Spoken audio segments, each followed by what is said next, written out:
ইমানের বিনিময়ে সুন্দরী নারীর লুৎফা নিতে পারে না।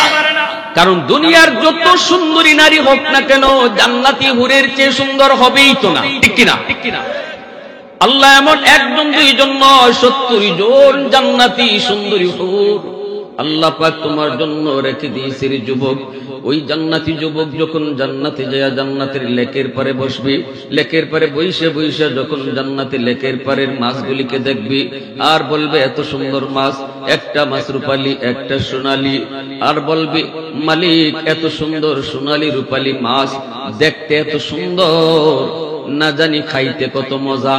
হঠাৎ করে দেখি নরম হাতে কে যেন তার কাঁধে হাত দিল, একটা মেয়েলি হাত, একটা মেয়ে লোকের হাত, একটা রূপসী মেয়ের হাত তার কাঁধে লাগলো। মাথাটা উঠায় তাকায় দেখে একজন সুন্দরী রূপসী নারী জান্নাতে, দেখেই কয় আস্তাগফিরুল্লাহ আস্তাগফিরুল্লাহ আস্তাগফিরুল্লাহ, দৌড় দিছে, কয় তুমি কেডা? তখন জান্নাতি হুর কয় আমি তোমার প্রেমিকা, আমি ঘরে 70 জন বিবি তৈ আইছি হুর, তাদের চেহারা আমার চেনা আছে, এদের চেহারার সাথে তোমার চেহারার মিল নাই। না না না না, তুমি আমার কেউ না, অযথা আমারে বিপদে ফেলায়ও না। আল্লাহু আকবার জোরে কর। না না, অযথা বিপদে ফেলায়ও না। তখন ওই জান্নাতি হুরটা কইব, ও আল্লাহর গোলাম জান্নাতি মেহমান, তুমি কি আল্লাহর কোরআনের ওই আয়াত পড়ো নাই? কোন আয়াত? আল্লাহ জান্নাতে যা দেওয়ার তো দিবই, যা রাখছে তো রাখছে ওই, তবে মাঝে মাঝে আল্লাহ কিছু জিনিস অতিরিক্ত দিব। ওয়ালাদাইনা মাজিদ, আল্লাহ পাক অতিরিক্ত দিব। এই কথাটা কোরআনে পড়ছনি? হয় এটা তো পড়ছি ঠিকই, আমি হইলাম তোমার অতিরিক্ত, এটা এক্সট্রা এক্সট্রা। তখন যুবক কইব এক্সট্রা দরকার কি? আমার তো হাসি, তোমার এক্সট্রা দরকার। তখন কইব এক্সট্রা দরকার এজন্য আল্লাহ পাক আমারে বানাইছে, ওই তোমারে বিকাল বেলা যখন লেকের পারে বইসা বইসা তুমি সাগরের পানি দেখবা, তখন আমি যেন তোমার পাশে পাশে বসে বসে গল্প করি, তোমার চুলগুলি যেন আমি হাতায় দেই, তোমার বডি যেন মেসেজ করে দেই, আমি যেন তোমার সাথে গল্প করে করে সময় কাটাই। কারণ হলো দুনিয়ার লেকের পারে তুমি বসছো, কক্সবাজার সমুদ্র সৈকতে গেছো, ওই জায়গায় গেলে পরে কত যুবতী নিয়ে গুনাহ করেছে, অন্যায় করেছে, তুমি কিন্তু ওই গুনার দিকে যাও নাই। তুমি কিন্তু তোমার মনও চাইছে তোমার মতোই যুবক গুনাহ করেছে, কিন্তু তুমি গুনাহ করো নাই। দিলের ভিতরে আল্লাহর প্রেম জমায় রাখছো, সাগরের পারে বসে বসে আল্লাহর কুদরত দেখছো, সাগরের পারে বসে বসে আল্লাহর কুদরত দেখছো আর সুবহানাল্লাহ জিকির করছো। তোমার পাশেই গুনাহ হয় কিন্তু তুমি গুনাহ থেকে মুক্ত। ওই দিনই আল্লাহ পাক আমারে বানাইছে তোমার লাগি, জোরে কও না সুবহানাল্লাহ। আল্লাহ পাক আমারে বানাইছে তোমার লাগি। দুনিয়াতে আমার বান্দা আমার বয়ে কোনো রূপবতী, কোনো রূপসী, কোনো নায়িকা, কোনো গায়িকা, কোনো প্রেমিকারে নিয়ে সাগরের পারে বসে বসে গুনাহ করে নাই। অন্তরে আমি আল্লাহর প্রেম জমায়া জমায়া আমার সাথে প্রেম করেছে। অতএব জান্নাতে আমার বান্দা যখন লেকের পারে বসে বসে আমার কুদরত দেখবে, ওই সময় আমি তার টাইম পাস করার জন্য অতিরিক্ত একজন সুন্দরী রূপসী পাঠায় দেব। খুশি না মনে হইতেছে? সুবহানাল্লাহ জোরে কও না। সুবহানাল্লাহ কইলে সব না গুনাহ? সুবহানাল্লাহ অর্থ কিটা এটা জানো নি? সুবহানাল্লাহ অর্থ আল্লাহ তুমি পাক, আল্লাহ তুমি পবিত্র। আল্লাহ পাক কয় যে আমারে বেশি বেশি সুবহানাল্লাহ কইয়া পাক কইব, আমি তারেও পাক বানায়া দিমু। আমার তোমার জবান হাত পা না পাক, সুবহানাল্লাহ বেশি বললে আল্লাহ পাক হাত পা জবান নাককেও পাক বানায় দিবেন। এজন্য বলি আব্দুল্লাহ বিন হুযাফা রাজি হয় নাই। এইবার রোমের বাদশা মন্ত্রী পরিষদ নিয়ে বসে গেল। ও মন্ত্রীরা তাড়াতাড়ি পরামর্শ দাও, যুবককে এত বড় অফার দিলাম, এরপরে যুবক আমার অফারে রাজি হলো না, ঈমান ছাড়তে রাজি হয় না, এখন তোমরা কও কি করি? এক মন্ত্রী আছিল বড় খারাপ, এর মাথায় খালি খারাপ চিন্তা, এর মাথায় খালি খারাপ বুদ্ধি। আমাদেরও বাজে বাজে কিছু সরকার আসে, এই সরকার যতই কিছু ভালো চিন্তা করুক না কেন, তার আশেপাশে কিছু খারাপ লোক তারে ভালো থাকতে দেয় না। সব জায়গাতে সব জায়গায় চেয়ারম্যান যদি ভালো হয়, চেয়ারম্যানের সাথে যে সামসা চলে এ আরো বড় খারাপ। চেয়ারম্যান রে ওই তার সামসায় ভালো থাকতে দেয় না। আপনারা আর কোনো সমস্যা হইতেছে না? নানি আবার কোন হুজুর আবার এখানে আবার চেয়ারম্যানটা ধরছে, কিন্তু আমি আপনারা চেয়ারম্যানের কথা কই না। এরকম কিছু সাইট মেন বলতে নেতারে নষ্ট করেনি না করেন? মন্ত্রী কয় আমি একটা বুদ্ধি দেই, কয় কি বুদ্ধি? কয় এটা যুবক, যৌবনের তাড়না আছে, যৌবনের পাগলামি আছে, যৌবনের স্পিড আছে, যৌবনের চাহিদা আছে। যত বুজুর্গি দেখাক না কেন এটা যৌবনের চাহিদা আছেই আছে। এক কাম করেন, ওরে একটা ঘরের ভিতরে বন্দি করেন, বন্দি করে দরজা লাগায়া রাখেন। এরপরে আপনার সুন্দরী মেয়ে, ওই সুন্দরী মেয়েটাকে অর্ধ নগ্ন কইরা যুবকের কাছে পাঠায় দেন। ওই যুবক যদি আপনার মেয়ের সাথে অন্যায় কোনো কাম করে, তার দিকে লোভের দৃষ্টিতে তাকায়, অথবা কোনো অন্যায় কাজে লিপ্ত হয়, তাহলেই তার ইমানের স্পিরিট কমে যাবে, তবেই তার ইমানের স্পিরিট কমে যাবে। তখন আপনি যা খুশি তাই করাইতে পারবেন। আর ইমানের জোশ যতক্ষণ থাকবে, যা বলবেন কোনো কিছু মানাইতে পারবেন না। ইমানের স্পিরিট তারে কমান বলে কেমনে কয় মেয়েটারে ফাটাইয়া দেন।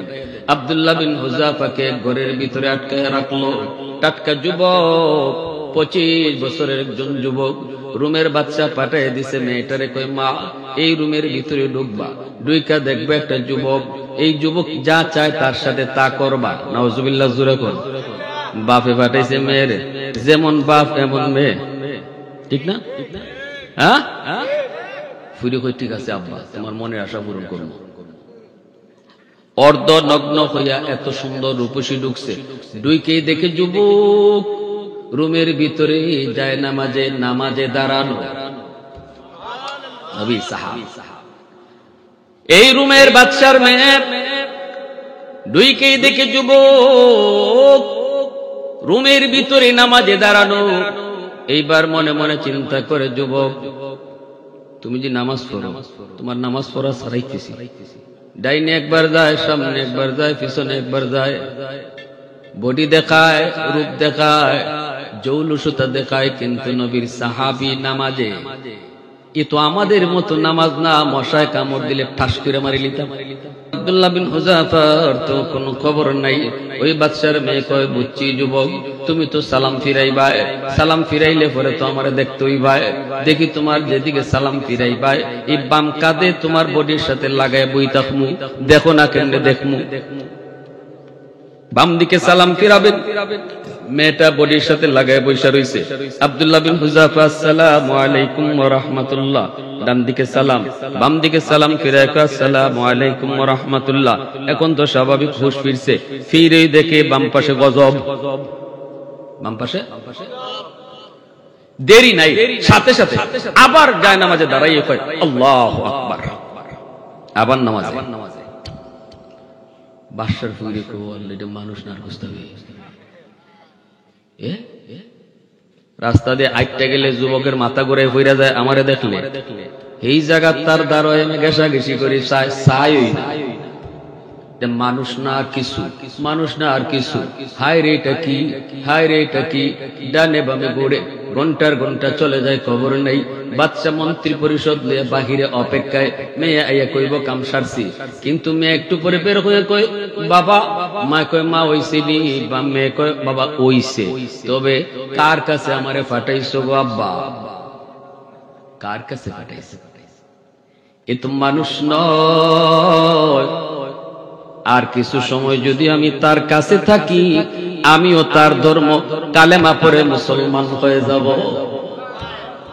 সুবহানাল্লাহ ওয়া বিহামদিহি, সুবহানাল্লাহ। এ যুবক, তুমি তো ওই যুবকের উত্তরসূরি।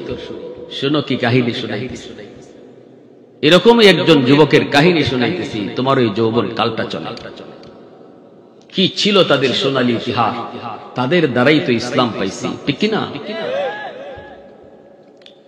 এইবার বাদশাহ কয় শেষ এখানেও ফেল। এই মন্ত্রী, তুই কত বুদ্ধি লিয়া কাম হইছে না, তুই বুদ্ধি লিয়া কাম হইছে না, এখন কেমনে কি করি? কয় এখন আরেকটা কাম করা যায়, এরে না খাওয়া রাখেন, উপাস রাখেন। উপাস 1 দিন 2 দিন 3 দিন 4 দিন 5 দিন 6 দিন 7 দিন উপাস রাখেন।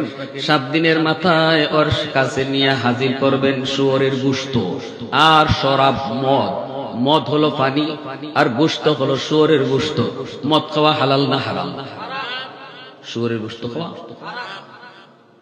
সালাসাতুন কাদ হারামাল্লাহু আলাইহিমুল জান্নাহ মুদমিনুল খামর ওয়াল আক ওয়াদ দায়্যুস আল্লাযী ইউকিররু ফি আহলিহিল খুবুস। নবীজি বলেন তিন ব্যক্তি কখনো জান্নাত পাবে না। এক ব্যক্তি হলো যে নেশা করে। যুবক একটু দিল থেকে শুনো, ট্যাবলেট খাই, আরেকটা কিতা জানি আছে না, ঈদের কিতা কয়, ডাইল ডাইল ডাইল কোনটা রে কয়, কত যে নাম আছে এটা।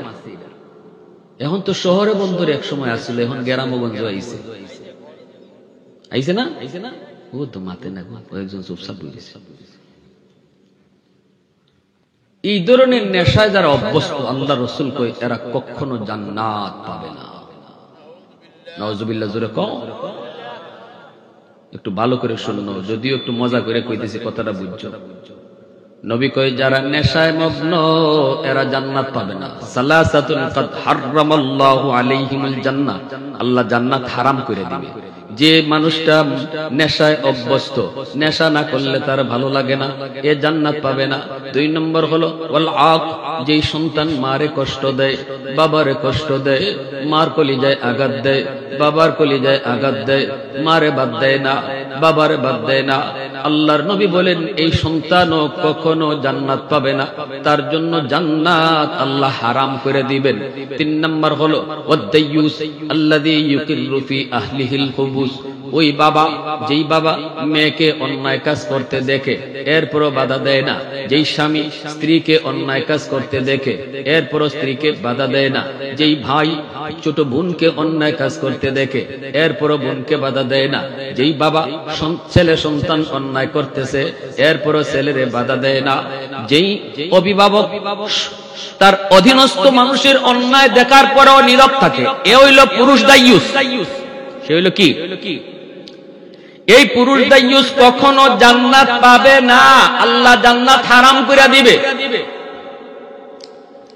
এজন্য নিজে নামাজ পড়ি, কিন্তু আমার মেয়ে বেপরদায় চলে, আমি বাবা নিষেধ করি না, আমার জন্য জান্নাত হারাম হয়ে যাবে। ভালো করে বুঝছো। আমি বাবা হাজী সাহেব, কিন্তু বউ বেপরদায় চলে, বাধা দেই না। রাসূল কয় আমি পুরুষ দায়্যুস, আমি পুরুষ দায়্যুস, আমার জন্য জান্নাত হারাম। এজন্য নিজের ছেলে মেয়ে বিবি বাচ্চা তাদেরকেও ভালোর পথে রাখা, যদি অন্যায় করে সাথে সাথে শাসন করা, বাধা দেওয়া, নইলে কিন্তু আমি নামাজি হয়েও জান্নাত পাবো না, হাজী সাহেব হয়েও জান্নাত পাবো না। এজন্য যুবক শোনো, আব্দুল্লাহ বিন হুযাফা রাদিয়াল্লাহু তাআলা আনহুকে 7 দিন পর্যন্ত না খাওয়ায়া রাখলো। 7 দিনের মাথায় যখন পেটের ক্ষুধায় অস্থির, তখন তার সামনে নিয়ে খানা হাজির করছে। 7 দিন না খাওয়া মানুষ যদি সামনে খানা পায়, এই খানা কি জাত খানা এটা দেখার টাইম আছে না? হেরার লাগি আছে, আমরা লাগি না। আমরা রমজান মাসে ইফতারের সময় বোঝা যায় সামনে যা আছে, যদি আরেকজন কেউ ডাক দেলায় তো এই সময় বালা হয় না, মনে মনে ভাবি ইটা তো সব আমার একলাই লাগবে, আরেকটা ডাকে গেলে কিতা হয়, ইটা তো আমার এক ঠেলাই লইতে না, পয়লা ঠেলাই হইতে যাবে। কারণ সারাদিন না খাইয়া তার যে চৌকের বুক লাগছে, এটা দেখো চৌকের বুক, এটা হইল পেটের বুক না, এটা চৌকের বুক। এই বুকের ঠেলায় আর কেউ আউট বা আর কেউ ইফতারিত আউট, এইটা তার ভাল লাগে না। কিন্তু দেখা যায় দুই একটা ডাইল ফুরি খাওয়ার পরে আর দুই একটা মুড়ি খাওয়ার পরে আর ভাল লাগে না। আব্দুল্লাহ বিন হুযাফা রাদিয়াল্লাহু তাআলা আনহুর সামনে 7 দিন পরে খানা হাজির করলো, পানি হাজির করলো। নবীর সাহাবী জিজ্ঞেস করে এটা কের গোশত রে? সুবহানাল্লাহ, জোরে কোন না। আমরা হইলে আবার জিগাইতাম এটা কের গোশত। 7 দিন পরে খাওন লইছে বেটা, আবার জিগাইতাম বলি এটা কের গোশত। আর পানির তৃষ্ণা, আবার জিগাইতাম এটা কের, এইটা তাই কই এটা কের পানি। এখন এরা কই এটা শুয়োরের গোশত, এইটা কই এটা সরা। কেন আনছো? হারাম কেন আনছো? কয় তোর ঈমান দুর্বল করার লাগি। মুসলমান যখন হারাম খায় তখন ঈমান দুর্বল হয়ে যায়। হারাম খাইলেই ইমান দুর্বল হয়, সুদ খাইলেই ইমান দুর্বল হয়, ঘুষ খাইলেই ইমান দুর্বল হয়, মিছা কথা কইয়া কার টেকা মারলে ইমান দুর্বল হয়। ঠিক কিনা জোরে বলেন? হারাম খাইলেই ইমান দুর্বল হয়, ক্ষেতের আইল কাটলে যত বড় নামাজি হও না কেন ইমান দুর্বল হয়। ক্ষেতের আইল কাটবা, আরেকজনের ক্ষেতের জমির পানি আইলের নিচ দিয়ে ফুটা কইরা তোমার জমিতে লই আইবা। কই বাবা আপনি যদি ইতাও জানেন, হ্যাঁ আসেনি না নাই? হ্যাঁ এরম কাম যদি করো, এরম কাম যদি করো তাহলে ইমান দুর্বল হয়। এই কামের দ্বারা তোমার রিজিক হারাম হয়ে যায়। এজন্য এই রুমের বাদশাহ কয় তোর ইমান দুর্বল করার জন্য হারাম খাওয়াইমু। সাথে সাথে আব্দুল্লাহ বিন হুযাফা লাথি মাইরা ওই শুয়োরের গোশত আর শরাবের পানি ফালাইয়া দিছেন। বলতেছেন এরে রুমের কুত্তা শুন, আমি আব্দুল্লাহ না খেয়ে খেয়ে মারা যেতে পারি, উপাস থেকে থেকে প্রাণবায়ু বের হয়ে যেতে পারে, তবু মরার আগে একবারের জন্য আমি হারাম খাইতে পারবো না। সুবহানাল্লাহ। এবার রুমের বাদশাহ কয় রে মন্ত্রী, তোর দি কোনো কাম, তোর কোনো পরামর্শ দি কাম হইতেছে না, এখন কি করি? মন্ত্রী কয় এক কাম করো, এর সাথী সঙ্গী যারা আছে এরারে তেল গরম কইরা গরম তেলের ভিতরে তার সামনে কয়েকটারে ফালায় পুরো, এরপরে তারেও তেলের মধ্যে ফালাইবার ভয় দেখাও, দেখবা মরণের ডরে তোমার কথা মানবো। বড় পাতিলের মধ্যে তেল গরম কইরা আব্দুল্লাহ বিন হুযাফা রাদিয়াল্লাহু তাআলা আনহুর বন্দুকে তেলের মধ্যে ফালাইয়া দিল। সাথে সাথে ভাজা ভাজা হয়ে গেছে। আব্দুল্লাহ বিন হুযাফা রাদিয়াল্লাহু তাআলা আনহু তিনি চোখ থেকে দর দর করে পানি ঝরতে লাগলো। এইবার রুমের বাদশাহ কয় এখন মনে হয় নরম হইছে, এখন মনে হয় নরম হইছে, এখন কইলে কাম হইব। এ যুবক তোমারে ফালায়া মারতাম না, এখনো সময় আছে, অফার আমার আগেরটাই। একবার যদি মুহাম্মদের ধর্ম ছাড়তে পারো, একবার যদি বলো আমি ঈমান ছেড়ে দিলাম, তাহলে অর্ধেক রাজত্ব এবং আমার সুন্দরী মেয়ের জামাই। অফার আগেরটাই। মনে হয় তোমার দিল নরম হইছে, চোখ দিয়া ফানি আইছে, মরণ দেখে ডরাইছো। আব্দুল্লাহ বিন হুযাফা বলতেছে এরে রুমের কুত্তা, মরণের ডরে কাঁদি নাই, কাঁদি নাই। চোখ দিয়া পানি কেন ঝরছে জানোনি? কেন? কই কারণ হলো তুই যারে আগুনে ফেলাই এখন মারছো, সে ছিল আমার ঘনিষ্ঠ বন্ধু, আমার বড় আন্তরিক বন্ধু। এই বন্ধুর সাথে আমি রাত দিন কাটাইতাম, একসাথে গল্প করতাম, দুজনে আমরা ইবাদতের প্রতিযোগিতা করতাম, আমরা দুনিয়াতে একে অপরকে ভালোবাসতাম আল্লাহর জন্য, একজন অপরজনকে ভালোবাসতাম আল্লাহর জন্য। সে যদি দৈনিক 4 রাকাত নফল নামাজ পড়তো, আমি 8 রাকাত নফল নামাজ পড়তাম। সে যদি আল্লাহর রাস্তায় 100 টাকা দান করত, আমি 150 টাকা দান করতাম। সে যদি একটা রোজা রাখত, সে যদি মাসে 7টা 10টা রোজা রাখতো, আমি তার ডাবল রোজা রাখতাম। দুনিয়ার আমলের প্রতিযোগিতায় আমি ছিলাম তার আগে, কিন্তু আজকে মরার পরে জান্নাতে যাওয়ার প্রতিযোগিতায় তুই আমার আগে তারে শহীদ কইরা জান্নাতে আমার আগে পৌঁছে দিলি। সুবহানাল্লাহ। আরো জোরে করুন না। ওয়াহদত কি হিফাজত নেহি বেকুওতে বাজু, वहदत की हिफाजत नहीं बेकुवत बाजू, आती नहीं कुछ कामी हाक ले खुदा दाद, आती नहीं कुछ कामी हाक ले खुदा दाद। ऐ मर्द खुदा तुझको उक़ुव्वत नहीं हासिल, जा बैठ किसी गार में अल्लाह को कर याद, जा बैठ किसी गार में अल्लाह को कर याद। ये सच है कि बातिल की तरफदार नहीं हम, गद्दार न समझो गम गद्दार नहीं है। फूलों की तो रहनुम मिजाज अपना है नजर, हम तेरी नहीं नेज़ा व तलवार नहीं है, हम तेरी नहीं नेज़ा व तलवार नहीं है। मुसलमाনের আওয়াজে বলেন আল্লাহু আকবার। এইবার রুমের বাদশা করে আল্লাহ আর পরীক্ষা লাগতো না রে, আমার সব পরীক্ষা শেষ, এই যুবকের সাথে আর পারবো না। তখনই কই যুবক আমি তোমার কাছে ফেল করেছি, তুমি জয়ী হয়েছো।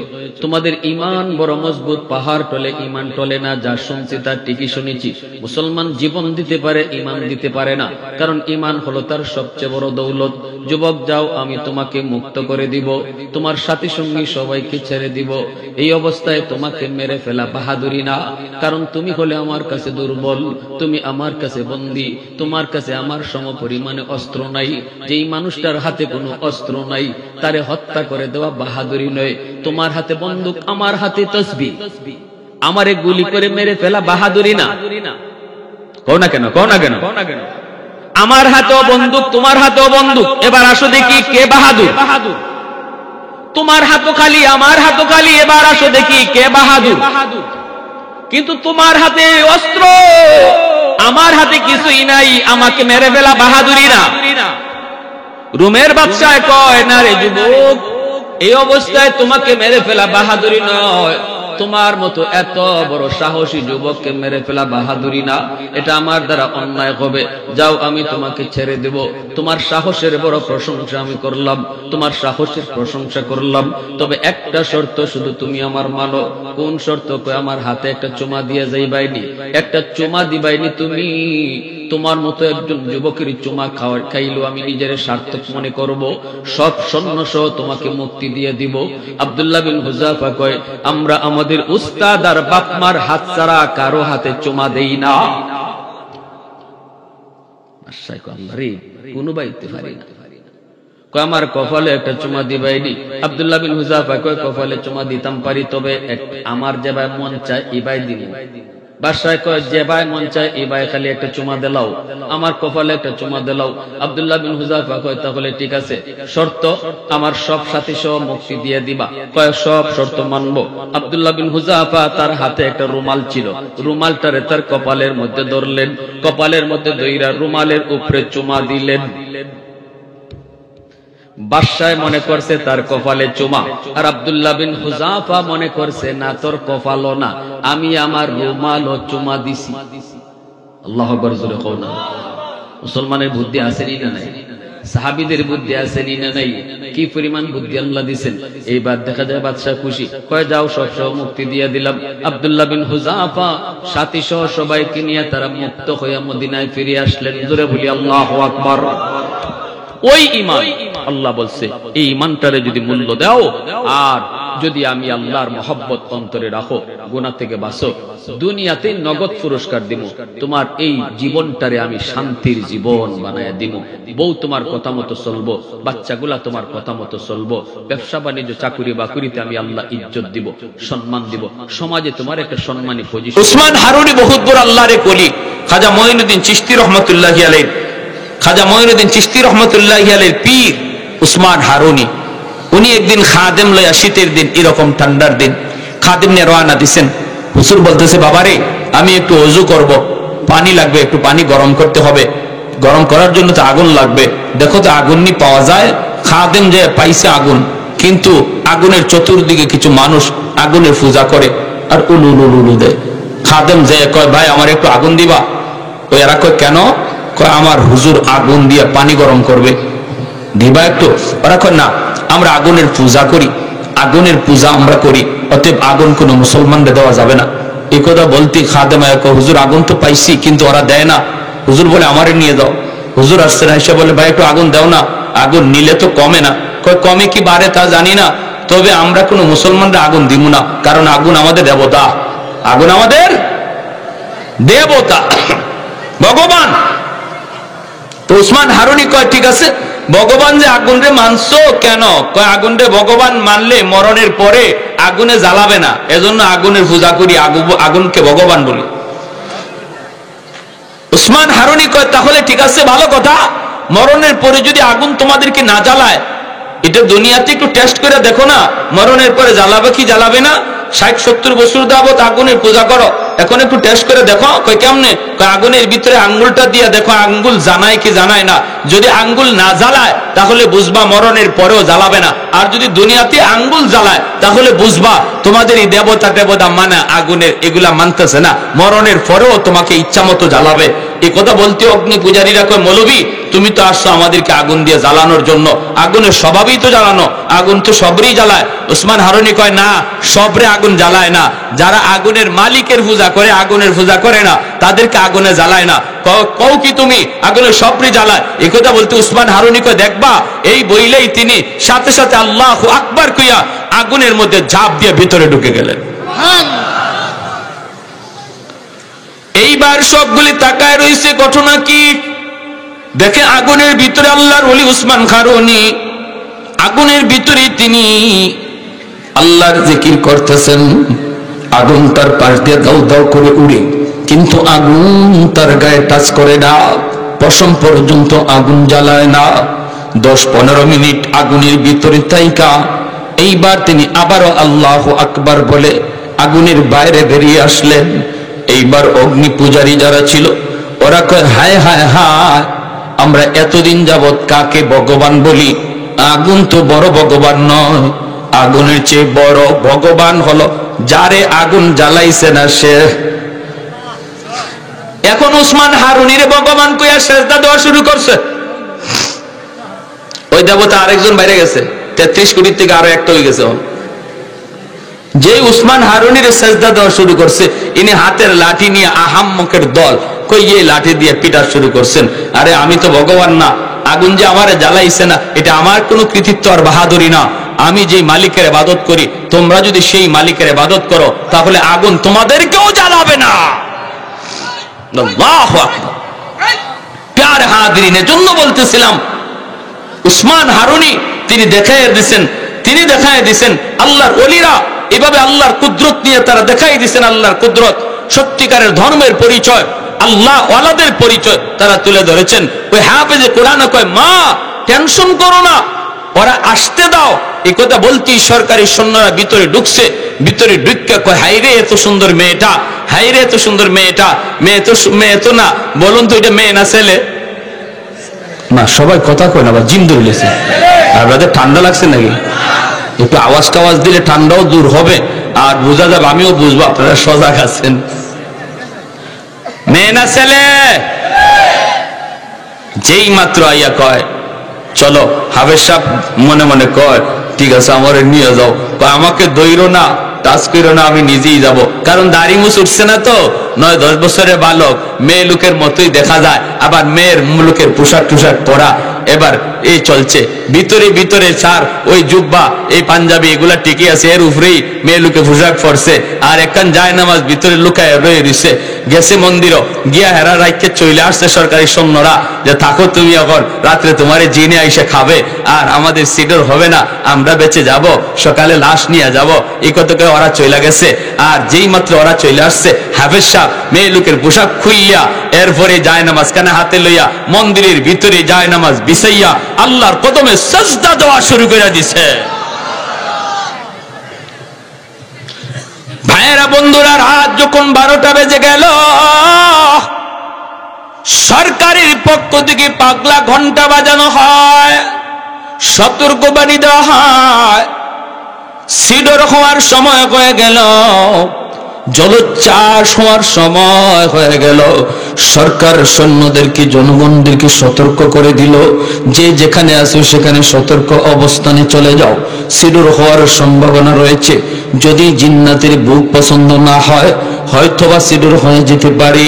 সতর্কবাণীর আওয়াজ যখন হাফেজ সাহেবের কানের মধ্যে পৌঁছল, সব মন্দির থেকে সাগরের দিকে তাকালো, তাকায় দেখে সিডর হইতেছে, পানিটা উপরে পাহাড়ের মতো উঠে গেছে, পাহাড়ের মতো দানবের মতো পানির রূপ আর আকার ধারণ করে। এই পানি সিডরের মতো হইয়া যখন মালদ্বীপের দিকে অগ্রসর হয়, তখনই হাফেজে কোরআন কয়, মালিক আজ প্রমাণ হবে ওই জিন্নাতের ক্ষমতা বেশি নাকি তোমার কালামের ক্ষমতা বেশি। ও মালিক, আজকে প্রমাণ হবে, আজকে যে প্রমাণ হবে জিন্নাতের ক্ষমতা বেশি নাকি কোরআনের সূরা ইয়াসিনের পাওয়ার বেশি। আল্লাহর কালামের সূরা ইয়াসিন পয়না যখন ফদিল, আল্লাহ পাক রব্বুল আলামিন সূরা ইয়াসিনটাকে আল্লাহ পাক এর চেয়ে ডাবল পাওয়ারফুল বানাইয়া সিডরের মোকাবেলায় আল্লাহ পাঠায় দিলেন। যেই মাত্র সিডর ওই দিক থেকে আসে আর কোরআনের সূরা ইয়াসিন পড়ার ফু, এই ফু দেওয়া মাত্রই এই ফুটাকে আল্লাহ পাওয়ারফুল বানাইয়া পানির মোকাবেলায় আল্লাহ পাঠিয়ে দিলেন। সাগরের মাঝখানে আইসা সূরা ইয়াসিন এমন ভাবে পানিকে আঘাত করলো, সাথে সাথে পাহাড় পরিমাণ পানি আবার সাগরেই দেবে গেল। আর একটু জোরে কোন সুবহানাল্লাহ। আল্লাহর কোরআনের পাওয়ার আছে না নাই? আল্লাহর কালামের পাওয়ার আছে না নাই? আহাদুল লাইসা কামিসলি সামাদুন লাইসা কাফাদলি লিমানিল মুলকু তুগু এ তো সাজাওয়ার খুদাই তো খুদাওয়ান্দ ইয়াবি নি তো খুদাওয়ান্দ ইয়াসারি তো খুদাওয়ান্দ জামি নি তো খুদাওয়ান্দ সামাই তো রহিমি তো করিমি তো সামিঈ তো বসিরি তো মুইজ্জি তো মুযিল্লি তো মালিকিল আরশি বাজাই বড়ি আজ খুরদন ও খুফতন বড়ি আজ তুহমত মরদন বড়ি আজ বীম উমিদি বড়ি আজ রঞ্জ বালাই। আল্লাহু আকবার। এ যুবক, সকালবেলা আসছে লাশ নেওয়ার জন্য, এসে দেখে লাশের বংশ নাই, বরং একজন হাফিজ সাহেব মন্দিরে বসে বসে কোরআন তেলাওয়াত করে। সরকারি সৈন্যরা কয় লাশ কোথায়? হাফিজ সাহেব কয় লাশ পাবে কোথায়? কয় কেন, গত রাত যে আমরা মেয়েটারে রেখে গেলাম। হাফিজ সাহেব কয় মেয়ে লোক রাখো নাই, আমারে তোমরা রাখছো। কও কি তুমি রাখলাম মেয়ে মানুষ, তুমি তো ছেলে মানুষ। হাফিজ সাহেব কয় আমি তো মেয়ে লোকের পোশাক পরে মেয়ে সাজ্জে বসাছিলাম, আমাকেই তোমরা মেয়ে লোক মনে করে নিয়ে আসছো। কয় তাহলে মেয়েটা কোথায়? কয় আমার বোন, আমার বোন নানির হাতের পিঠা খায়। আমার বোন নানি বাড়িতে নানির হাতের পিঠা খায়। কয় তুমি যে মরলা না, তোমারে জিন্নাতে খায় নাই, সিডর তো হলো না, তাহলে জিন্নাতে তোমারে খায় নাই? হাফেজে কোরআন কই তোমরা মনে করেছো জিন্নাত আমাকে মেরে ফেলবে? এ বেকুফ, তোমরা তো জানোই না আমার সিনার ভিতরে মালিকের 30 পারা কোরআন। যেই কোরআনের পাওয়ার সিডরের পাওয়ারের চেয়ে হাজার হাজার গুণ বেশি। আমি তো 30 পারা কোরআন তিলাওয়াত করি নাই, মাত্র একখানা সূরা পড়েছি, সূরাটা হলো সূরা ইয়াসিন। এই ভাই আল্লাহর কালাম পয়রা হুজুররা যে ফু দেয়, এই ফুর মধ্যে অ্যাকশন আসেনি না নাই? আরেকটু জোরে কোন আসেনি না নাই? আল্লাহর কালাম পুরা ফু দেয়, অ্যাকশন আছে। হয় না কেন এখনের অ্যাকশন? হুজুরের দোষ না, কোরআনেরও দোষ না, দোষ হলো আমার আর তোমার ওই ঘরের। যেই ঘরের মানুষটা ফু নিতে গেল, এই ঘরে ফু আসতে চায়, আইসা দেখে আল্লাহর কালাম, তোমার ঘরে ঢুকতে চায়, ঢোকার সময় দেখে দরজা বন্ধ, কারণ তোমার ঘরে কোরআন তেলাওয়াত হয় না, রহমতের দরজা বন্ধ। তোমার ঘরে টেলিভিশন চলে, তোমার ঘরে নাটক সিনেমা গান বাজনা চলে, গজবের দরজা তোমার খোলা, কোরআন তেলাওয়াত হয় না, এজন্য রহমতের দরজা বন্ধ। রহমতের দরজা বন্ধ থাকার কারণে কোরআন তোমার ঘরে ঢুকবার জায়গা পায় না, তোমার ঘরে ঢুকবার জায়গা পায় না। নতুবা ফু কিন্তু আয় ঢুকতে চায়, কিন্তু তোমার আমার ঘরের রহমতের দরজা বন্ধ, এজন্য আল্লাহর কালাম রহমতের দরজা ছাড়া ঢুকে না। আজ থেকে 300 বছর আগের একটা বাস্তব ঘটনা। বিশ্ব মানচিত্রে একটা দেশ আছে, দেশটার নাম হলো মালদ্বীপ। এই মালদ্বীপ শহরটা হলো সাগরের মধ্যখানে, চতুর্দিকে পানি। এই মালদ্বীপ শহর এক সময় অগ্নি পূজারী ছিল, মূর্তি পূজারী ছিল। বর্তমানে মালদ্বীপ হলো একটা মুসলিম দেশ, কিন্তু এদেশের মানুষ ওরা কিন্তু মুসলমান ছিল না, আল্লাহকে চিনত না, মূর্তি পূজা করত। ওই মানুষগুলি ভাইরা বন্ধুরা, এর পাশের সাগরেই একটা সৌদি আরবের জাহাজ এসে ডুবে গেল, সবগুলি যাত্রী মারা গেল। কিন্তু ওই জাহাজে ছিল 10 বছরের একটা কোরআনের হাফেজ, ওই কোরআনের হাফেজ যার সিনার মধ্যে আল্লাহ 30 পারা কোরআন, এই কোরআনের হাফেজ আল্লাহ পাক কাটের উপরে বাসায় বাসায়া আল্লাহ কুদরতি ভাবে হাফেজ সাবরে আল্লাহ বাঁচায়া দিছে। আল্লাহ যারে বাঁচায় কেউ তারে মারতে পারে না, আল্লাহ যারে ধরে কেউ তারে সারাইতে পারে না। ওই হাফেজে কোরআনকে আল্লাহ বাঁচা দিলেন। আল্লাহ পাক রব্বুল আলামিন কুদরতি ভাবে আল্লাহ তারে বাঁচায় দিলেন। মালদ্বীপের মানুষগুলি যারা জেলে ছিল মাছ ধরতো, ওরা সাগরে মাছ ধরতে নাইমা দেখে কাঠের উপরে একটা ছোট্ট বালক পানিতে ভাসতেছে।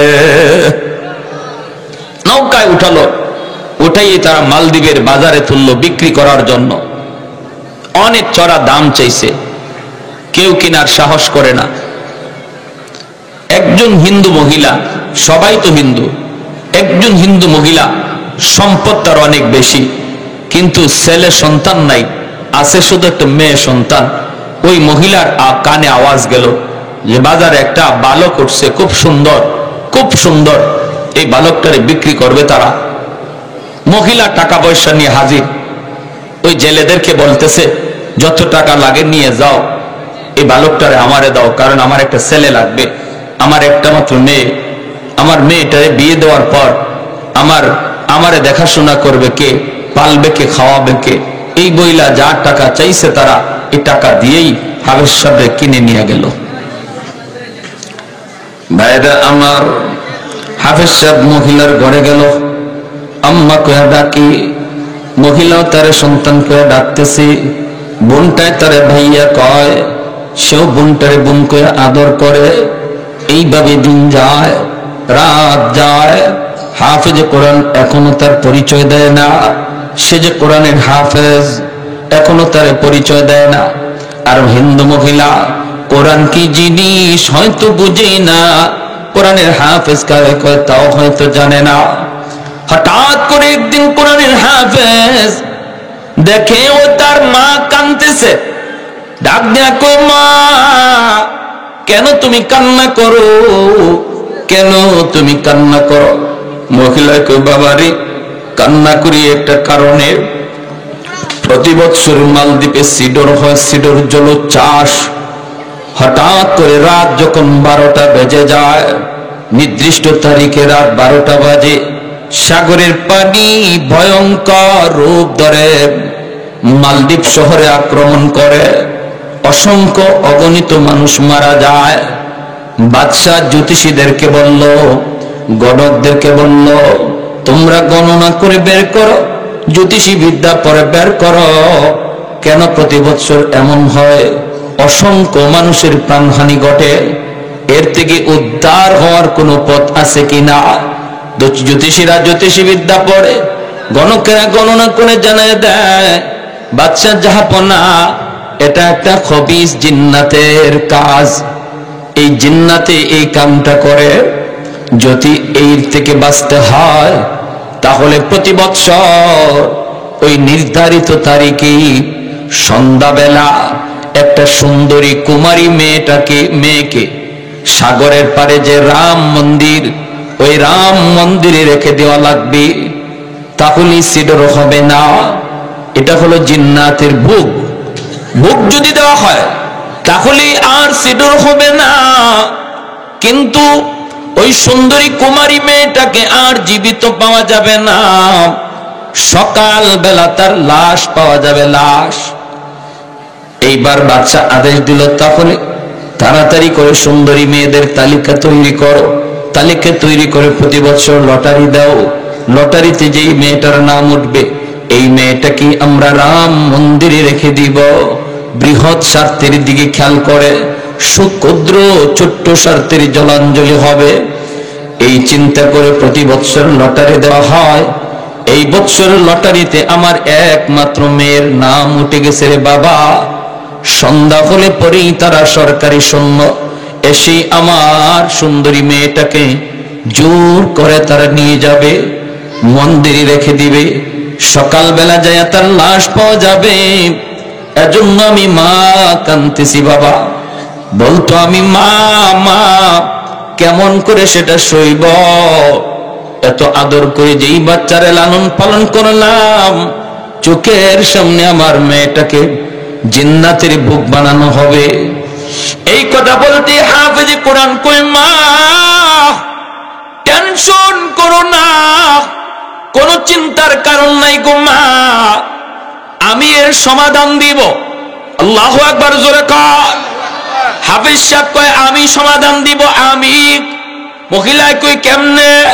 হাফেজ সাহেব কয় আমার বোন রে নানার বাড়িতে পাঠায় দাও, আমার বোনটাকে নানার বাড়িতে পাঠায় দাও, আর বোনের জামা কাপড় আমাকে পরাইয়া মেয়ে লোক বানাইয়া পালঙের ভিতরে বসায় রাখো। সরকারি ফৌজ আমাকে মেয়ে লোক মনে করে মন্দিরের ভিতরে রেখে দিবে, এরপরে যা হয় আমি দেখব। মহিলায় কই বাবা না না, আমি এমনটা করব না, বড় আশা করে তোমাকে এনেছি, আমি বৃদ্ধ হলে আমাকে কে পালবে, কে খাওয়াবে রে বাবা, আমি তোমাকে হারাতে পারবো না। এমনি হাফেজ কোরআন কই, মা তুমি মনে করেছো মন্দিরে রাখলে আমাকে সিডুর মেরে ফেলবে, আমাকে জিন্নাত খেয়ে ফেলবে? না গো মা, তুমি জানোই না, জানোই না আমার সিনার ভিতরে আল্লাহর 30 পারা কোরআন, যার পাওয়ার জিন্নাতের পাওয়ারের চেয়ে 1000 গুণ বেশি। আমার সিনার ভিতরে এমন পাওয়ার, যেই পাওয়ার সিডুরের চেয়ে 1000 গুণ বেশি, যার নাম হলো 30 পারা কোরআন। জোরে করুন সুবহানাল্লাহ, আর একটু জোরে করুন সুবহানাল্লাহ। মা আমার বোনকে নানার বাড়ি পাঠাও, আর বোনের কাপড় পরাই আমারে বসায় রাখো, ওরা আমাকে মেয়ে লোক মনে করে নিয়ে যাক, এরপরে আমি দেখব জিন্নাতের কি পরিমাণ শক্তি আছে আর আমার সিনায় কি পরিমাণ শক্তি আছে। মহিলা মানুষ কোরআনের মহত্ব বড়ত্ব বুঝে না, জীবনে কোরআন কি জিনিস শুনছেও না নাম। কই বাবা কোন কোরআনের কথা বলো? বাবা আমি তো বুঝতেছি না। হাফেজ সাহেব কই মা এত বুঝা লাগবে না, আমি যা বলি তা করো, আর এই কথার ইয়াকিন রেখো তোমার ছেলের কোনো ক্ষতি হবে না ইনশাআল্লাহ। বিপদ আপদ দেখে, আর একটু জোরে বলেন দেখে, বিপদ থেকে উদ্ধার করে কে? আর একটু জোরে বলেন কে? কে? কেবলমাত্র কে? একমাত্র কে? নাকি দয়াল বাবা? সন্তান দেয় কে? দয়াল বাবা। আকীদা সহি আছে তো? আলহামদুলিল্লাহ। বিপদ আপদ থেকে উদ্ধার করে কে? ধন দৌলত দেয় কে? শান্তি দেয় কে? ছেলে দেয় কে? মেয়ে। এটাও তাহলে মেয়ে সন্তান হইলে মুখ বেজার হয় কেন? হয় না? আলহামদুলিল্লাহ। কেউ কেউ এমন আছে ছেলে হইলে গরু ধরে খাওয়ায়, আর মেয়ে হইলে খবরই দেয় না, ঠিক না? আবার এমনও কিছু জল্লাদ মার্কা স্বামী আছে, জল্লাদ মার্কা স্বামী, মেয়ে সন্তান একটার পর দুইটা, দুইটার পর তিনটা হইলে বউরে মারেও, স্ত্রীর গায়ে হাতও উঠায়, ঠিক না? তাহলে একই বুঝাইলো, ছেলে হইলে তুমি খুশি আর মেয়ে হইলে চেহারায় হাসি নাই, এতে কি বুঝাইলা? বুঝাইলা ছেলে দে আল্লাহ আর মেয়ে দিছে বউ। মুখে বলি আমরা ছেলে দে আল্লাহ, মেয়েও দে আল্লাহ, কিন্তু মেয়ে হওয়ার পরে যদি বিবিরে ধমক দেই, স্ত্রীরে যদি গালি দেই, তাহলে তো আমার কাজে প্রমাণ করলো যে আমি মেয়ে দেওয়ার মালিক আল্লাহকে মানলাম না, মেয়ে সন্তান দেওয়ার মালিক বানাইলাম নিজের স্ত্রীরে। ঈমান থাকবে? জোরে বলেন থাকবে না? আল্লাহ নবী বলে মেয়ে সন্তান যার ঘরে আসে বরকত লইয়া আসে। ছেলে সন্তান বরকত নিয়ে আসে এমন কথা নবী হাদিসে বলেন নাই, মায়ার নবী বলছেন মেয়ে সন্তান ঘরে বরকত নিয়ে আসে।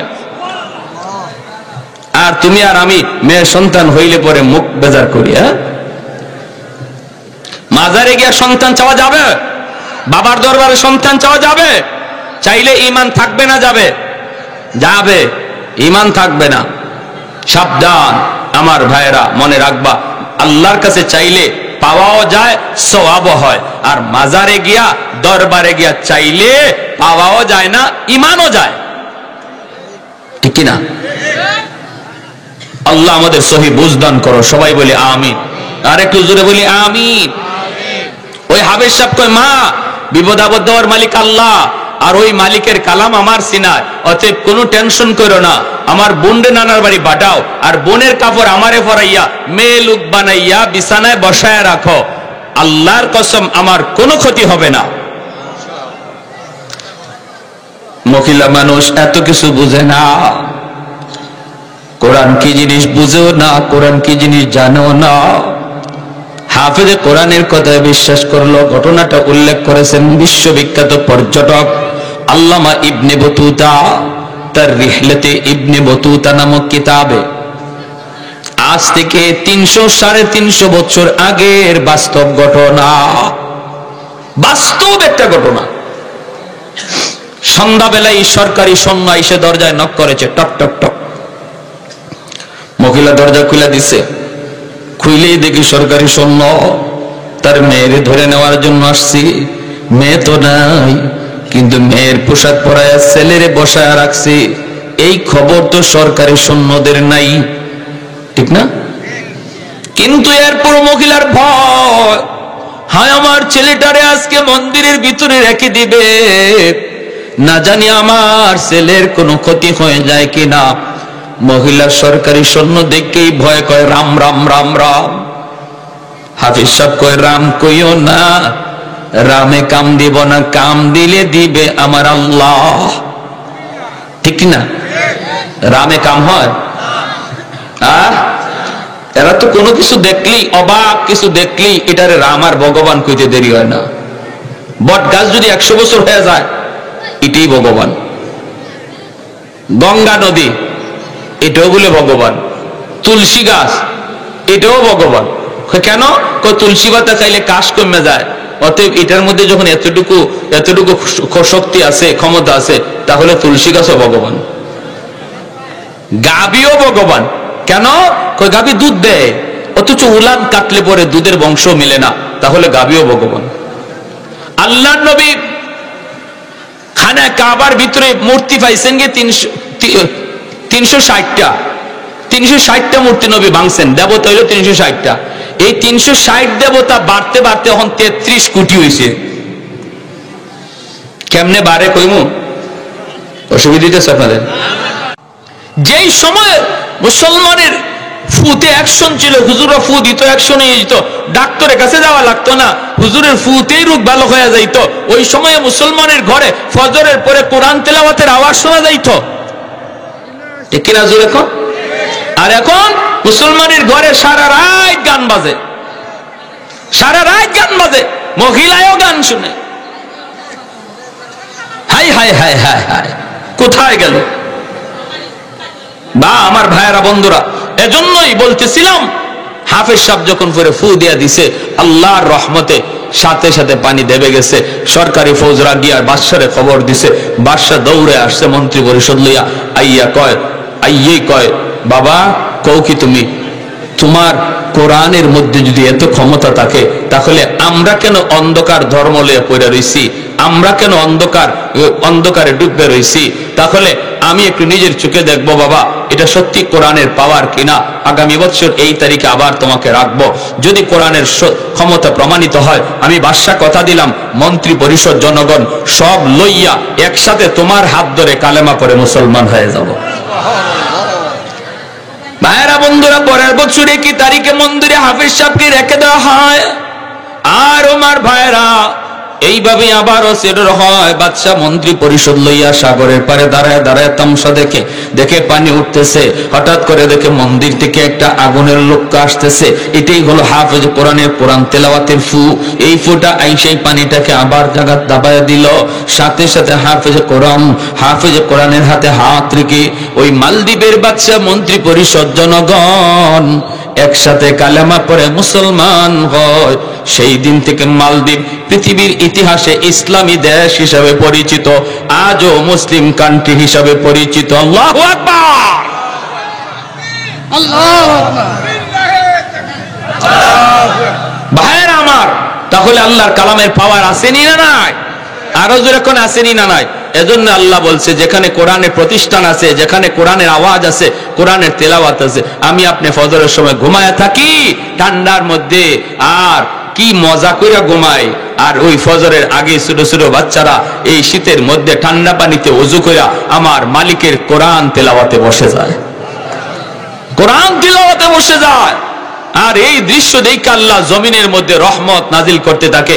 আমার আপনার গুনার কারণে রহমত আসতে চায় না, গজব আসতে চায়, কিন্তু ওই হাফেজে কোরআন তাদের কোরআন তেলাওয়াতে রহমতটাই না নিয়ে আসে।